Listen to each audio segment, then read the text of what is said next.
Diskusikan apa saja. Kenapa kok diambil nama Omah Diskusi? Kita konco gitu. Mas, debat kan berarti ada lawan debat. Nah, adalah ringanan. Kita konco gitu. Kamera rolling action. Assalamualaikum warahmatullahi wabarakatuh. Waalaikumsalam warahmatullahi wabarakatuh. Welcome to OD Omah Diskusi. Di sini kita mendiskusikan apa saja yang pasti semoga diskusi yang kita lakukan di siang hari ini bermanfaat dan juga bisa menambah wawasan Anda. Dan di siang menjelang sore ini kita bersama Mas Muris Subiantoro. Beliau merupakan Koordinator Pencegahan Partisipasi Masyarakat dan Hubungan Masyarakat Bawaslu Kabupaten Magetan. Apa kabar Mas Muris?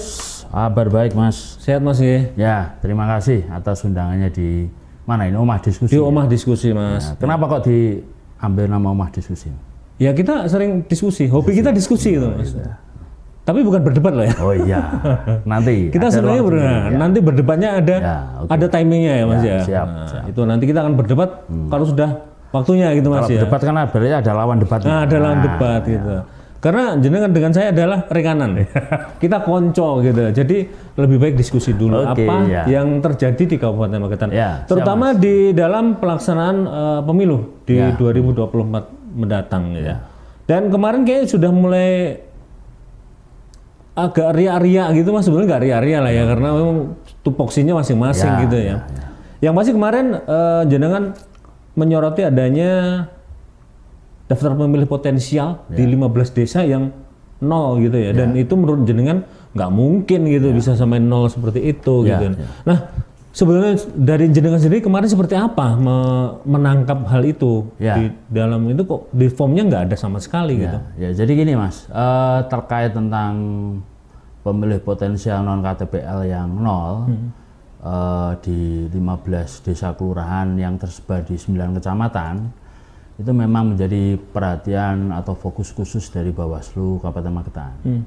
Jadi pasca penetapan daftar pemilih sementara yang dilakukan oleh kawan-kawan KPU Kabupaten Magetan, ternyata kita melihat lagi berita acara di seluruh desa kelurahan di 235 desa kelurahan di Magetan, itu ada 15 desa kelurahan yang tabel pemilih potensial non KTPL-nya kosong. Kosong ya. Dan ini menurut Bawaslu sangat tidak logis, sangat tidak logis.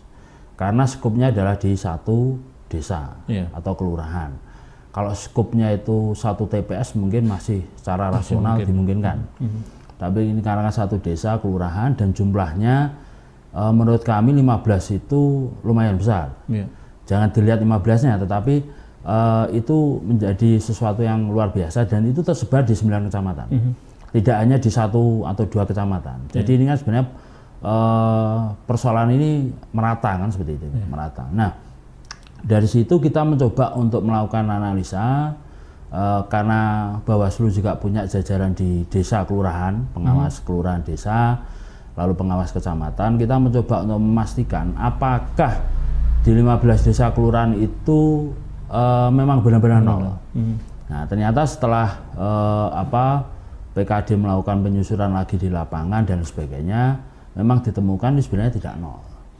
Jadi misalnya di siaran pers kami itu di tanggal 11 April kemarin, misalnya di Desa Mantren, Kecamatan Karangrejo itu ada 8. Lalu di Desa Ngiliran kami menemukan 41 dan sebagainya. Nah, dari situlah akhirnya kita sepakat di dalam pleno di Bawaslu Kabupaten Magetan untuk melakukan saran perbaikan pada kawan-kawan KPU Kabupaten Magetan. Jadi saran perbaikan ini adalah terkait tentang bahwa kenapa di 15 desa kelurahan itu ada nol pemilih potensi non KTPL-nya. Nah ini mohon dicermati lagi. Jadi kami memberikan saran perbaikan. Jadi untuk melakukan percepatan lagi, melakukan percepatan lagi, penelitian lagi, coklit lagi di lapangan khusus di 15 desa kelurahan itu terkait hal pemilih potensial non KTPL. Nah harapannya ketika saran perbaikan itu dilakukan, kita ingin melihat data yang ada itu tidak lagi nol, dan potensi-potensi persoalan itu bisa terpecahkan ada solusinya seperti itu. Karena kalau saran perbaikan itu tidak diindahkan atau tidak dijawab atau tidak digubris oleh kawanan KPU Kabupaten Magetan selama 3 hari, maka itu bisa diteruskan sebagai potensi pelanggaran. Karena kita akan meneruskan dalam konteks temuan. Nah, tanggal 10 kita memberikan saran perbaikan, lalu tanggal 10 April ya kita memberikan saran perbaikan, 11 April 2023 kita melakukan siaran pers. Nah, tanggal 11 April malam hari ya, sekitar jam 7 malam, surat resmi dari KPU Kabupaten Magetan, kawan-kawan KPU Kabupaten Magetan terkait jawaban dari saran perbaikan Bawaslu sudah turun. Dan ditemukan memang tidak lagi 0. Jadi kalau boleh saya baca Mas ya? Boleh, boleh ya. Karena kalau tidak saya baca, saya tidak hafal. Ini memang butuh kejelasan. Ya, kenapa sampai 0? Kemudian ada perubahan setelah adanya. Ya, jadi yang 0 itu kan kemarin di Kawedanan ya, di Desa Mbalirjo, kecamatannya Kawedanan, desanya Kelurahan Mbalirjo, Poncol itu ada di Poncol, Sidorejo itu ada di Nurenan Sidomulyo, Plaosan itu ada di Randu Gede Sarangan, Ngariboyo ada di Banyudono, Maspati itu ada di Meranggen, Gulun, Malang, Karangrejo itu ada di Mbaluk, Mantren, Gebyok, Panean ada Ngiliran, Muntornaradi ada Petungrejo. Itu awalnya kita menemukan BA-nya itu kosong. Nah, setelah kita membuat saran perbaikan, surat saran perbaikan pada KPU Kabupaten Magetan, dan setelah dibalas, ternyata data yang diperoleh dari KPU Kabupaten Magetan memang tidak lagi 0, Mas. Jadi misalnya di Mbalirjo Kawedanan itu dari 0 menjadi 22. Nah, lalu di Poncol itu dari 0 menjadi 7. Di Ndurenan Sidorejo dari 0 menjadi 15. Di Sidomulyo dari 0 menjadi 10. Di Plaosan, di Randu Gede dari 0 menjadi 19. Sarangan dari 0 menjadi 51. Di Ngariboyo Banyudono dari 0 menjadi 38. Di Maspati Meranggen dari 0 menjadi 2. Gulun itu 0 menjadi 44. Malang dari 0 menjadi 10. Di Karangrejo Mbaluk dari 0 menjadi 6. Mantren dari 0 menjadi 43. Gebyok dari 0 menjadi 23. Panean dari Ngiliran 0 menjadi 58, dan terakhir Muntornaradi Petungrejo dari 0 menjadi 13. Totalnya dari 15 desa kelurahan di 9 kecamatan yang semula 0 itu menjadi 361 pemilih potensial 0 KTPL. 361. Ya, 61. Ini cukup banyak. Ya, jadi kalau ini seandainya Bawaslu membiarkan, kita tahu membiarkan, maka sebenarnya Bawaslu mencederai proses demokrasi ini ketika membiarkan 361 yang seharusnya menjadi potensi pemilih dibiarkan. Nah, oleh sebab itu kita tidak mau. Jadi fungsi Bawaslu adalah melakukan pengawasan, tidak hanya pada KPU, kepada semua pada dalam proses tahapan pemilu ini, memastikan bahwa ketika individu atau warga negara itu memang benar-benar punya hak pilih dan sesuai dan sudah memenuhi syarat, ya harus dicatat sebagai pemilih. Tapi seandainya ada pemilih yang karena memang syarat tertentu tidak bisa menjadi pemilih, ya jangan dipaksakan menjadi pemilih. Substansinya seperti itu, Mas. Nah, walaupun hanya 1 atau 2, itu tugas kami untuk memastikan, yaitu kalau memang berat menjadi pemilih harus dipastikan sebagai pemilih. Nah, karena 0 itulah menjadi sesuatu yang menurut kami agak sedikit janggal kemarin ya, sehingga kami secara prosedur selain memberikan saran perbaikan lisan, kita pun juga memberikan saran perbaikan cara tertulis. Dan alhamdulillah kawan-kawan KPU Magetan sangat akomodatif untuk bisa menerima surat itu dan langsung menindaklanjuti itu. Mas, kalau dari saya ingin jenengan juga selain melihat dari hasil 0-nya itu kan dia udah mapping gitu loh. Memang potensial yang kemarin yang terlupakan atau apa gitu, itu memang 361 dari pengamatan. Enggak, total kan di data hasil pleno DPS daftar pemilih nasional dari KPU kan 7.500.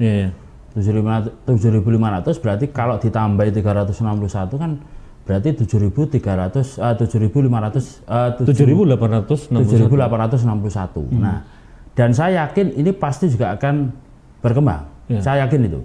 Jadi kalau bicara pemilih itu memang luar biasa, Mas, unik. Karena kita akan mengawasi orang meninggal, mengawasi orang pindah masuk dan pindah keluar, lalu juga mengawasi potensi yang baru seperti itu. Nah, kenapa misalnya kasus di 15 desa kemarin itu nol, karena menurut analisis kami di Bawaslu, mungkin kekurang cermatan dari kawan-kawan Pantalih. Kan ada 1.975 TPS, berarti ada 1.975 orang Pantalih pada waktu itu. Nah, mungkin di 15 desa kelurahan itu kurang cermat.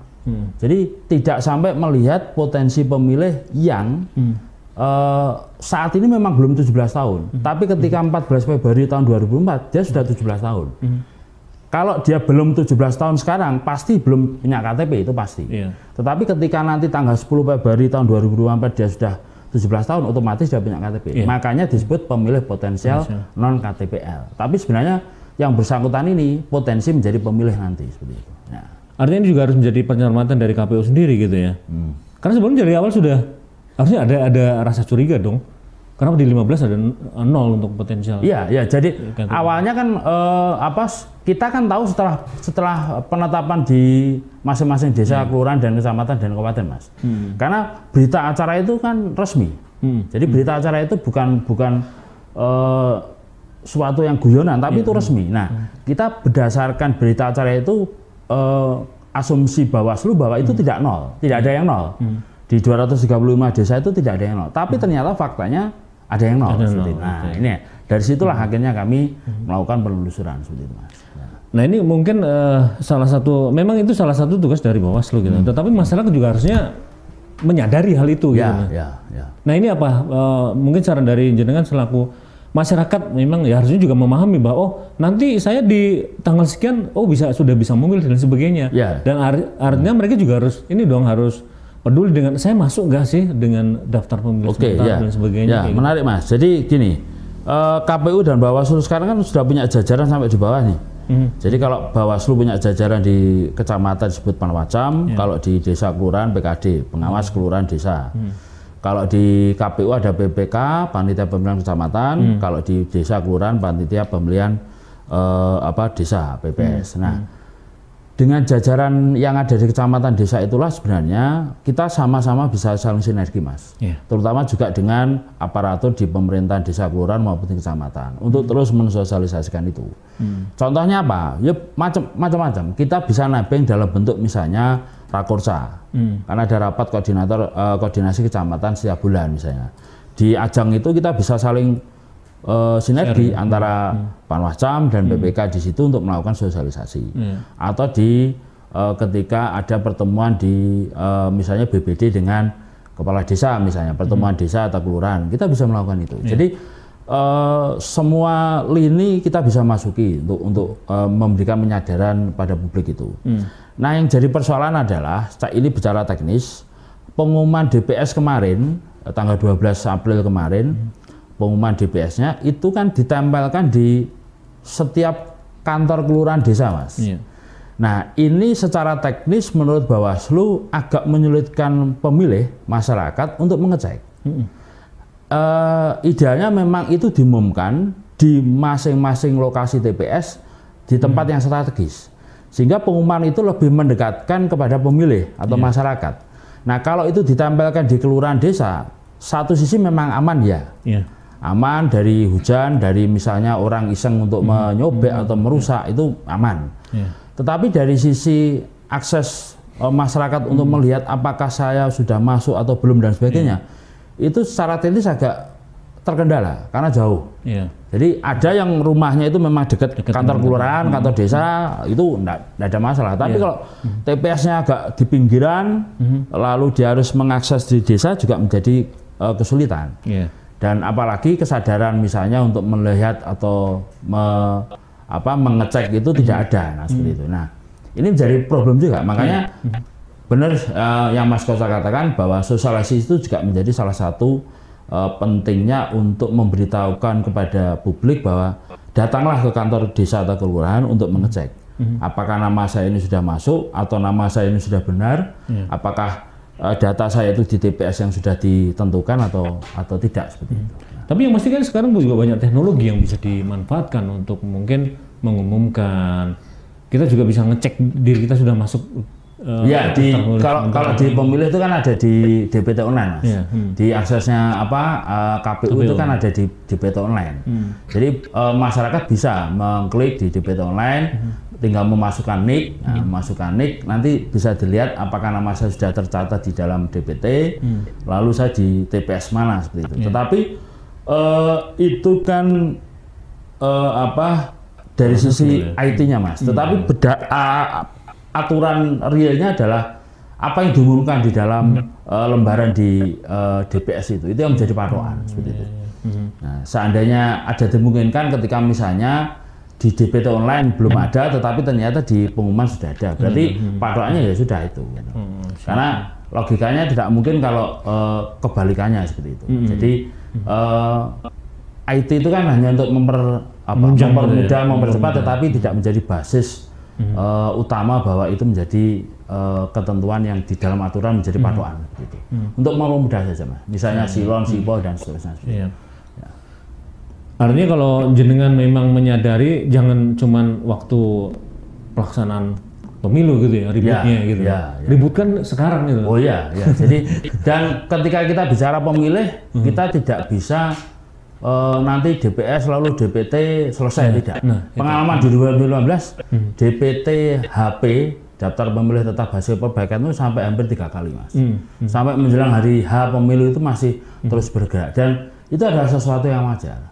Tapi mudah-mudahan dengan basis data yang semakin baik dari pemilu ke pemilu, persoalan-persoalan itu kalaupun muncul itu tidak terlalu signifikan atau tidak terlalu banyak seperti itu. Tapi bahwa itu 100% akan sempurna ketika bicara pemilih, ya sempurna akan menjelang ketika pemilu aja.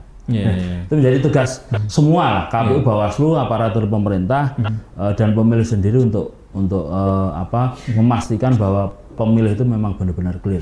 Mas, kalau saat ini dari Bawaslu sendiri sudah mulai ini memapping belum sih? Karena kemarin sempat, artinya dengan kemarin adanya surat bahwa ada pemilih potensial 0 KTPL ini, ada juga membuka mata kita loh. Berapa sih estimasi mungkin ya dari pemilih pemula yang mungkin saat ini baru bisa milih dan baru kalau estimasi gitu. Di hasil pasca pengumuman DPS di KPU Kabupaten Magetan kan 7.500. 7.500. Nah, ketambahannya 361 berarti kan 7.861. Dan saya yakin itu potensi itu pasti juga akan bertambah. Gitu. Nah, cuma pertambahannya berapa itu kan setelah pengumuman DPS kan ada tanggapan masyarakat itu, Mas. Tanggapan masyarakat, pencermatan dari Bawaslu dan sebagainya untuk menuju ke DPS HP, DPS hasil perbaikan sebelum nanti ditetapkan DPT. Nah, dari proses masukan dan tanggapan itu seharusnya kita minta kepada publik untuk ya sama-sama untuk melakukan pencermatan itu. Tapi sekali lagi kendala teknisnya seperti itu. Ketika harus mengecek di kantor kelurahan atau desa masing-masing. Artinya boleh, silakan mulai aplikasi juga boleh, tetapi harus memastikan gitu ya, di DPT online itu nama jenengan tercetak ya, jadi kalau misalnya sudah tercatat di situ, insya Allah sudah ada di DPS yang ada, yang di pengumuman itu seperti itu. Mas, kalau ini kan ini tahun ini juga kayaknya banyak sekali pemilih pemula gitu. Selain yang non ini tadi, yang non potensial tadi, non KTPL ini. Nah, ini kalau dari Bawaslu ini berapa perkiraan untuk mapping dari pemilih pemula kayak gitu, Mas? Ya, kalau pemilih pemula sekitar itu, seperti yang saya katakan tadi.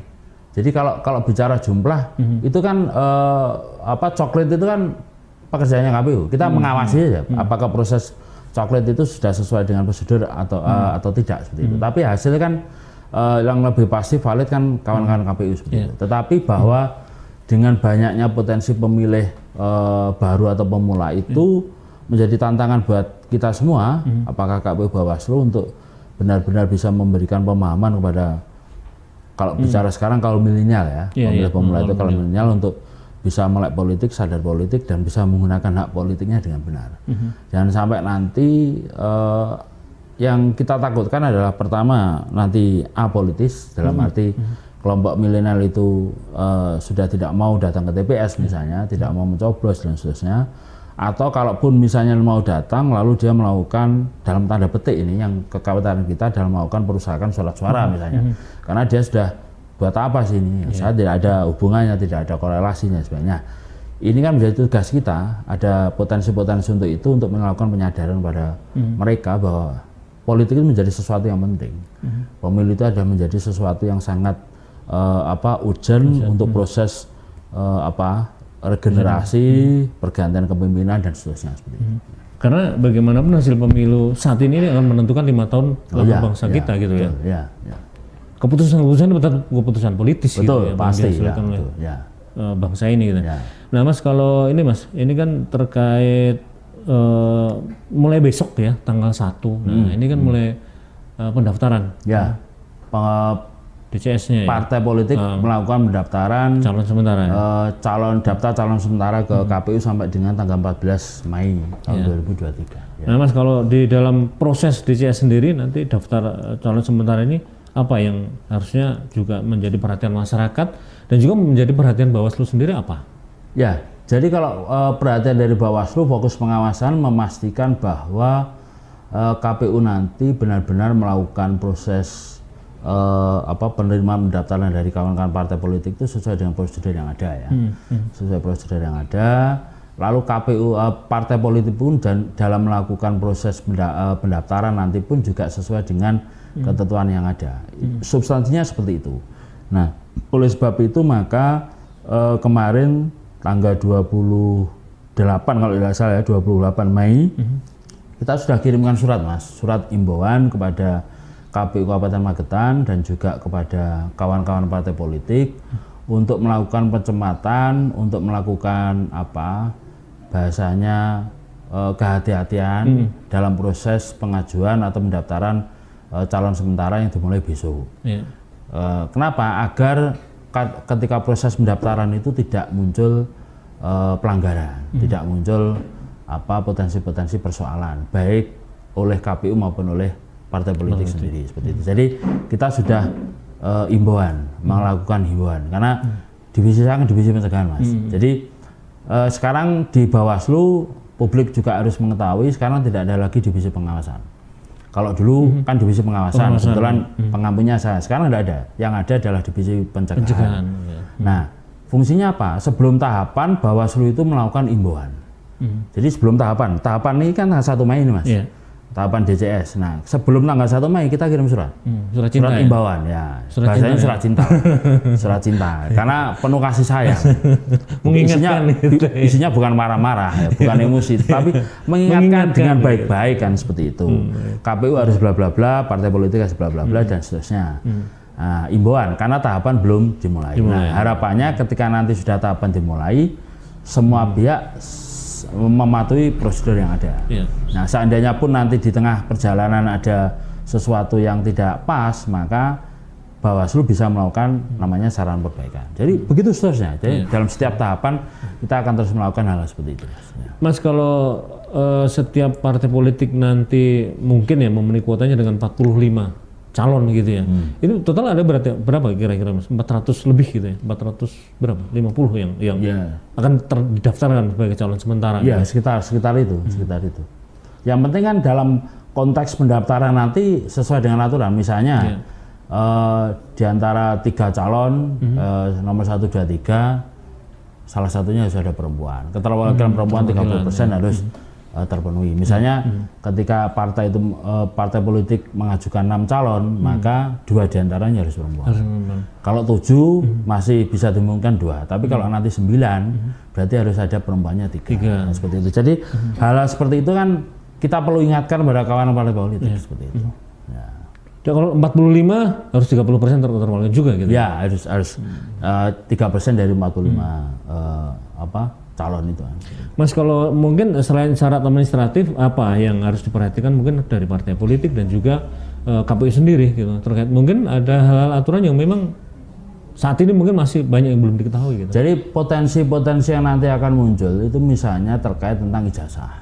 Nah, itu yang sering terjadi hampir lazim di beberapa tahap pelaksanaan pemilu sebelumnya. Jadi terkait pemahaman terkait tentang ijazah. Jadi kalau ijazah, mohon maaf kalau di sekolah negeri mungkin masih clear ya, bisa clear. Tapi kalau yang di swasta ini kan kadang dulu itu ada yang bahasanya kan statusnya itu disamakan, diakui, terdaftar dan seterusnya. Dan seandainya minta legalisir lalu sekolahnya itu sudah buyar, nah ini legalisirnya harusnya pada dinas instansi terkait, dalam hal ini dinas pendidikan dan seterusnya. Oleh sebab itu maka seharusnya memang KPU kita imbau untuk melakukan koordinasi juga dengan pihak-pihak terkait, agar ketika muncul persoalan-persoalan tentang ijazah itu nanti biar cepat terselesaikan seperti itu. Karena memang agak rumit gitu ya. Betul. Dengan namanya ijazah ini. Untuk verifikasi pun kadang ya itu tadi sempat menyebutkan ada kesulitan tersendiri gitu kecuali kalau memang sekolahnya itu masih ada, itu it's okay. Nah, rata-rata yang jadi persoalan ketika itu swasta, sekolahnya sudah tidak ada, sudah jauh, sudah lama tutup, lalu pengen melakukan legalisir. Nah ini, jadi hal seperti itu kita berkaca dari pengalaman pemilu yang sebelumnya. Dan ini mungkin seharusnya diantisipasi juga oleh partai gitu ya, untuk mempersiapkan. Betul. Jadi kita sudah memberikan surat himbauan itu, Mas. Jadi himbauan itu insya Allah lengkap lah, walaupun tidak secara detail rinciannya, tetapi substansinya itu sudah meliputi semuanya seperti itu. Karena apapun ya terkait pemilu ini jangan sampai kemudian di belakang jadi permasalahan. Makanya terutama ada fungsi pencegahan gitu. itu. Ada yang fungsi pencegahan. Jadi lebih baik kita itu Bawaslu mencegah daripada menindak. Jadi menindak itu adalah sesuatu yang belakang lah. Nah, jadi semangat kita itu kan adalah pencegahan itu, Mas. Awasi, cegah, dan tindak. Kalau dulu kan CAT, cegah, awasi, tindak. Sekarang awasi, cegah, tindak. Jadi dalam proses setiap tahapan mau dimulai atau akan dimulai, kita akan melakukan pencegahan, pengawasan pencegahan dulu, agar yang seperti yang saya katakan tadi, potensi persoalan itu tidak muncul. Artinya akan semakin banyak surat cinta kepada KPU nanti dari Bawaslu. Jadi imbauan sudah banyak, Mas. Imbauan dari tahapan verifikasi partai, DPD sampai DPS, terus DCS ini, dan yaitu fungsinya Bawaslu. Jadi melakukan surat imbauan untuk melakukan upaya pencegahan, baik itu kepada peserta pemilu maupun kepada penyelenggara pemilu, dalam hal ini KPU. Mas, kalau ini yang paling tahapan yang paling krusial di bulan-bulan ini apa selain DCS gitu? Ya sekarang ini kan pada proses saat ini tanggapan masukan dari masyarakat terkait DPS, lalu beriringan itu mulai besok pendaftaran DCS. Partai politik bisa mengajukan calon untuk DCS ke KPU. Jadi tahapan yang beriringan adalah di pemutakhiran daftar pemilih itu sama di pencalonan daftar sementara baik partai politik maupun DPD dan sebagainya. Jadi buat Anda ya yang saat ini mungkin menonton tayangan ini, Anda juga harus peduli dengan apakah Anda ini sudah terdaftar sebagai pemilih sementara dan sebagainya gitu ya, karena sejak awal ya kalaupun ini bisa diantisipasi itu akan lebih baik dan lebih bagus untuk bisa suksesnya pemilu tahun 2024 mendatang gitu ya. Nah, Mas, ini terkait ini kan mulai marak ya, saya nggak tahu foto atau apa dan sebagainya. Saya nggak tahu maraknya caleg atau bukan ya, karena saat ini kan belum ada ya. Tetapi sudah mulai marak banget ya, di mana-mana ada foto orang gitu ya. Foto orang dengan bla bla blanya kayak gitu. Ini kalau Bawaslu sendiri menyikapinya seperti apa gitu? Ya, jadi gini, sejak pasca tanggal 14 Desember tahun 2022 kemarin, itu kan peserta pemilu khususnya partai politik kan sudah ditetapkan. Peserta pemilu partai politik. Nah, ketika sudah ditetapkan, apakah boleh berkampanye sekarang ini? Belum boleh, karena tahapan kampanye belum dimulai. Tetapi pertanyaannya adalah, ketika sudah ditetapkan menjadi partai politik, apakah partai politik itu boleh bersosialisasi? Ya harus. Karena kalau tidak bersosialisasi, bagaimana? Publik nanti akan tahu. Publik akan mengerti. Nah, inilah sebenarnya makna dari baliho, spanduk dan sebagainya itu di kacamata Bawaslu adalah ini sebenarnya sebagai ajang arena untuk melakukan sosialisasi. Sosialisasi. Karena kalau tahapan kampanye tidak boleh, karena memang tahapannya belum ada, baru dimulai nanti November.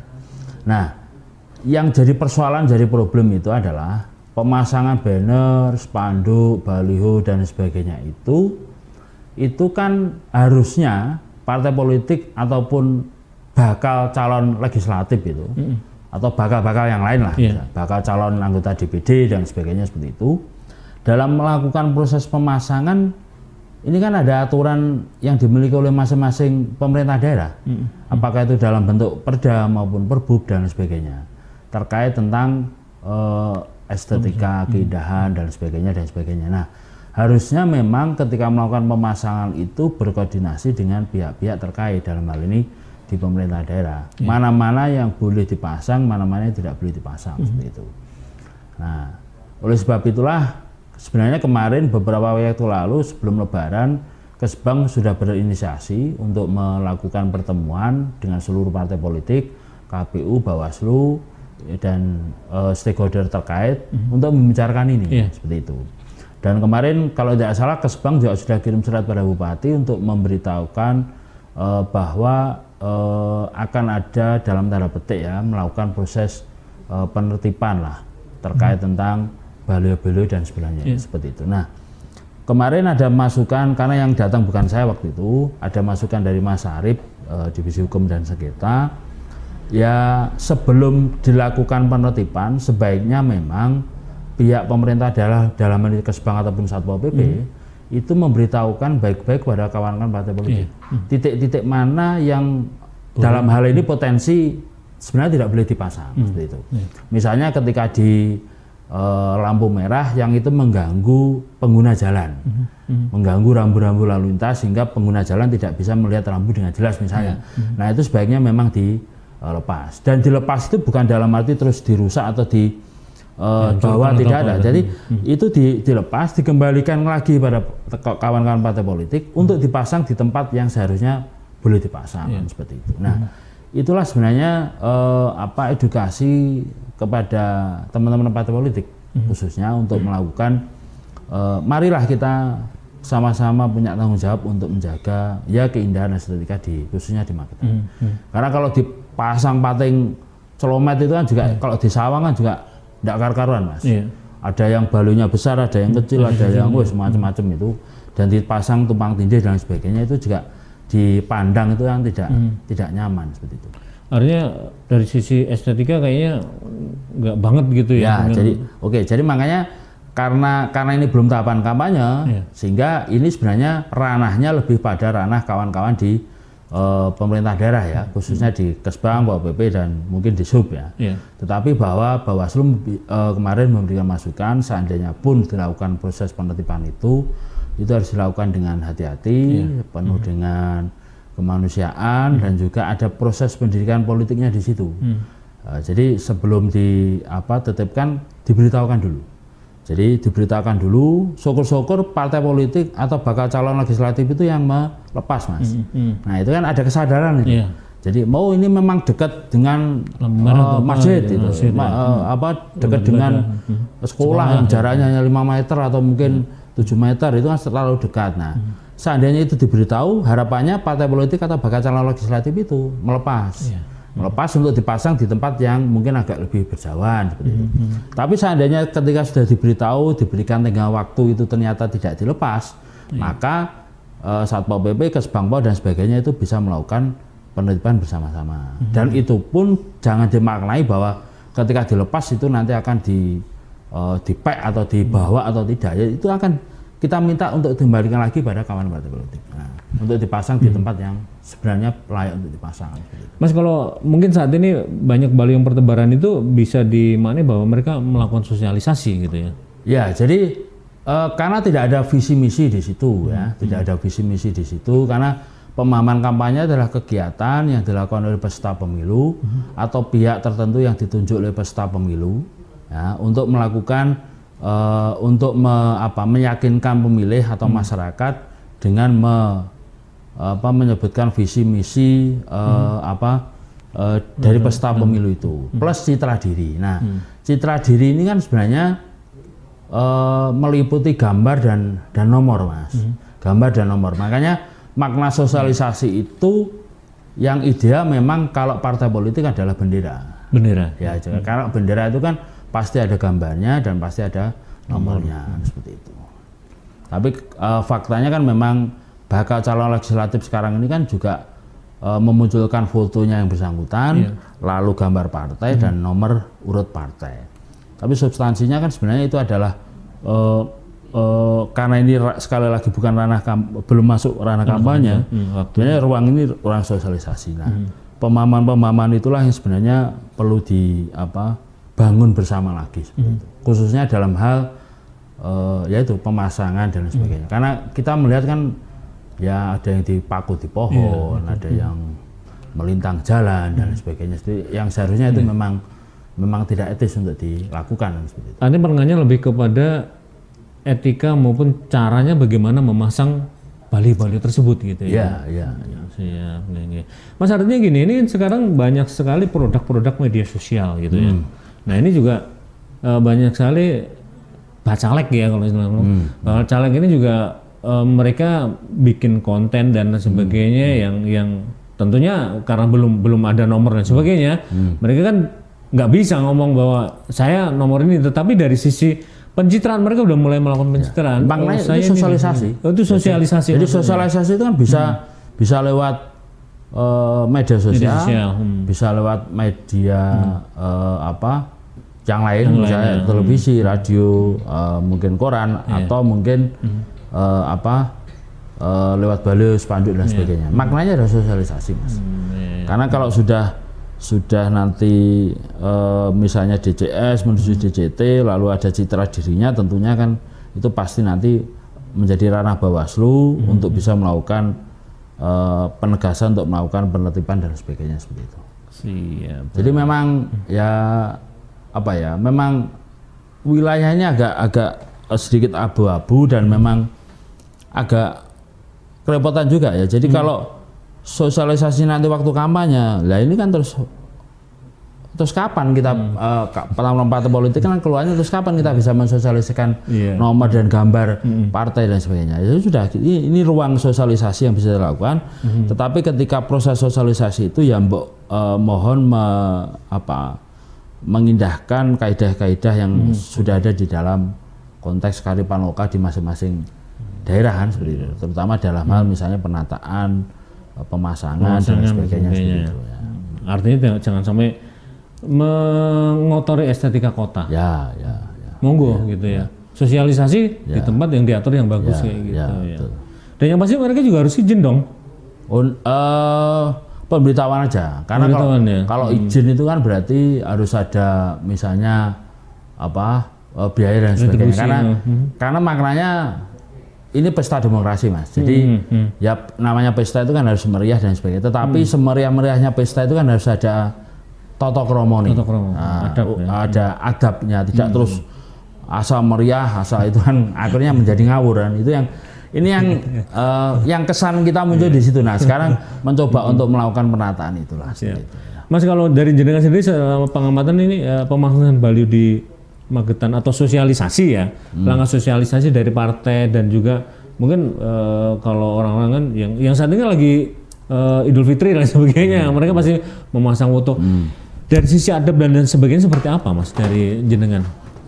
Apakah sini masih bisa diterima, ditoleransi dan sebagainya? Ya, kalau dari sisi Bawaslu kan karena sekali lagi ini belum tahapan kampanye, Mas. Jadi Bawaslu tidak bisa melakukan eksekusi terkait sosialisasi terkait misalnya banner itu kita lepas. Jadi kita berhak untuk melakukan itu, kita sudah tahapan kampanye, kita berani action.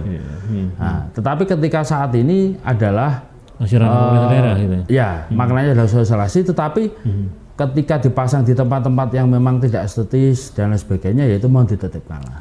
Nah, proses penertiban itu nanti itu wilayahnya di kawan-kawan di Pemda, Pemkab, khususnya di Kesbang dan Pol PP. Mas, kalau ini ada lagi? Tapi dengan tetap koordinasi dengan Bawaslu, KPU dan seterusnya. Mas, artinya ini perjalanan masih panjang. Kita baru mulai gitu. Ya, panjang. Proses DCS itu panjang, Mas. Mei sampai nanti September lah. Artinya kita juga mengajak semua ini ya, selain KPU, jenengan dan kita juga mengajak masyarakat dan juga partai politik untuk tetap mengawasi gitu jalannya tahapan-tahapan yang dilakukan oleh KPU sendiri. Nah ini Mas, dari jenengan mungkin sebelum kita closing dari ngobrol atau diskusi kita di sore hari ini apa? Sejauh ini tahapannya kita sudah di CS dan ada masih berjalan untuk daftar calon pemilih sementara. Ya jadi gini, Bawaslu itu kan tidak hanya sekedar mengawasi Mas, tapi juga ada tugas yang itu diamatkan dalam Undang-Undang Nomor 7 Tahun 2017 juga terkait tentang pengawasan partisipatif. Jadi salah satu fungsi Bawaslu nanti adalah melakukan sebanyak mungkin, semasif mungkin, segencar mungkin terkait pengawasan partisipatif. Kalau panjenengan masih ingat, misalnya di tahun kemarin kita semua hampir beberapa segmen sudah kita ajak undang ya, termasuk kawan media, jangan juga hadir waktu itu. Lalu teman-teman guru, nah, PGRI, lalu tokoh masyarakat, tokoh agama, PKUB dan sebagainya. Nah, di tahun yang sama, di tahun ini pun, di tahun 2023, ini kita juga melakukan masif. Insya Allah nanti pertengahan bulan depan, mudah-mudahan Mei ini, mudah-mudahan nanti bisa lancar, kita akan membentuk yang namanya Adiasta Pemilu, Mas. Saka Adiasta Pemilu. Saka Adiasta Pemilu. Ya, jadi kita nanti akan koordinasi dengan Kuarcap, Pramuka Kabupaten Magetan untuk mendirikan, membuat saka khusus tentang kepemiluan yang disebut dengan Saka Adiasta Pemilu. Dan itu nanti segmennya adalah siapa? Pemilih pemula. Dalam hal ini anak-anak SMK, SMA, atau MAN atau MK, baik negeri maupun swasta yang potensi nanti ketika tanggal 14 Februari sudah menjadi pemilih. Jadi pemilih pemula, pemilih baru itu menjadi segmen kita untuk menjadi wadah menjadi anggota Saka Adiasta Pemilu. Itu salah satu, karena Pramuka itu adalah lembaga resmi negara yang ada undang-undangnya loh ya. Jadi jangan lupa bahwa Pramuka itu ada undang-undangnya dan ini luar biasa. Jadi Pramuka ini kan sebuah organisasi yang sudah lama berdiri, sudah masif dan sebagainya. Nah, kita berharap ketika di Magetan nanti ada Saka Adiasta Pemilu itu, harapan kita sosialisasi pengawasan partisipatif terus khususnya kepada anak-anak milenial, anak-anak SMA, SMK, MA dan sebagainya yang sudah 17 tahun itu menjadi lebih mudah. Ya. Mudah-mudahan Mas, mohon doa restunya nanti kalau kita akan launching Saka Adiasta Pemilu itu, sekalian nanti kita akan lakukan kemah. Kita nanti tidak tahu namanya apa, apakah kemah pengawasan pemilu atau kemah apa, tapi insya Allah nanti kita lakukan itu. Mas, jadi kalau launching kita kemah. Kalau running kapan? Runningnya sejauh ini apa yang sudah dipersiapkan? Running apa? Artinya Saka Adiasta ini sudah ada strukturnya. Kemarin sudah koordinasi ya, sudah koordinasi dengan Ketua Kuarcap, Bu Titi, Suprawoto, dan juga sudah beberapa dengan pengurus Kuarcap. Insya Allah nanti tinggal tune in aja. Jadi kita nanti bentuk pengurus, baik pengurus di Kuarcap maupun di Bawaslu, siapa yang jadi pengurus Saka Adiasta, nanti kita resmikan secara resmi. Setelah itu nanti kita lakukan kemah untuk anggota yang baru. Dan itu nanti kita akan bisa masuk ke sekolah-sekolah Mas. Jadi sekolah-sekolah khususnya SMA SMK ya, bukan SMP ya. Kalau SMP kan belum punya hak pilih. Jadi nanti kita bisa masuk ke SMA, SMK, MA baik negeri maupun swasta dengan Saka Adiasta Pemilu. Itu kan akan lebih mudah. Ya. Karena memang pemilih pemula, kita juga jadi pernah pemilih pemula gitu loh.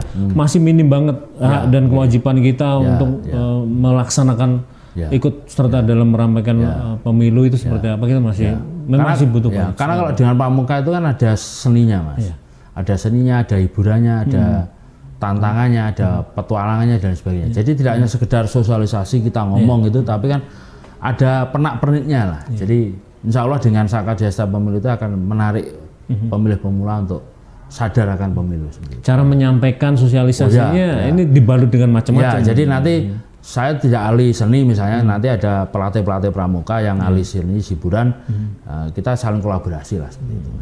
Ini kapan Mas untuk peresmian? Insya Allah nanti pertengahan Mas. Pertengahan bulan Mei ya. Mei ya.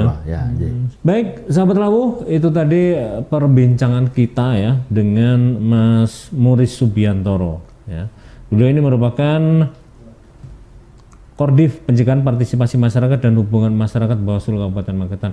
Yang pasti yang kita ya sebagai masyarakat Magetan ya, ini juga harus peduli. Selain Bawaslu ya, KPU, kita masyarakat juga harus peduli terhadap setiap tahapan yang dilakukan oleh KPU selaku penyelenggara pemilu tahun 2024 mendatang. Karena sekecil apapun ya terkait data juga, termasuk apakah Anda juga harus memastikan bahwa Anda sudah terdaftar sebagai calon pemilih ya. Nah, kalaupun belum, ini segera ada tahapan-tahapan dan mungkin juga bisa koordinasi dengan Bawaslu kalau memang Anda juga belum memahami seperti apa kalau jenengan mungkin belum tercatat dan sebagainya. Ya. Yang pasti kita harus peduli ya dengan pemilu yang akan dilaksanakan tahun 2024 mendatang karena ini akan menentukan sekali bagaimana bangsa kita 5 tahun yang akan datang. Kita akhiri Omah diskusi. Terima kasih Mas. Oke, terima kasih Mas. Matur nuwun. Ya, barakallah.